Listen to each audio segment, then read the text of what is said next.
Hello friends, ragi cake செய்யலாம். அரை cup தயிர் எடுத்திருக்கேன், அரை கப்பு நாட்டு சர்க்கரை, ஏலக்காய் 3 நாட்டு சர்க்கரையை அரைச்சிட்டு வந்து ஏலக்காய் கூட சேர்த்து அரைச்சிட்டு வந்து ஊற்றிக்கலாம். அதுக்கு முன்னால் குக்கரை ஒரு 15 நிமிஷம் ஃப்ரீ ஹீட் பண்ணிடணும்.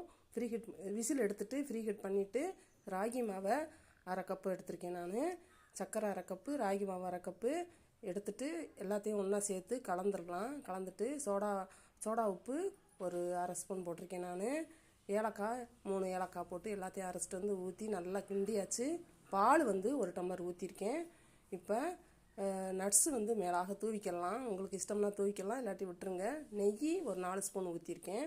குக்கரில் 15 நிமிஷம் ஃப்ரீ ஹீட் பண்ணியாச்சு. இப்போ கேக்கை உள்ளே வச்சு மூடிட்டு ஒரு 40 நிமிஷம் விட்டுட்டு கத்தியில் வெந்திருக்கா என்னான்னு கட் பண்ணி பார்த்துட்டு எடுத்துக்கலாம். பாருங்கள், 40 நிமிஷத்தில் நல்லா வெந்து வந்துடும்.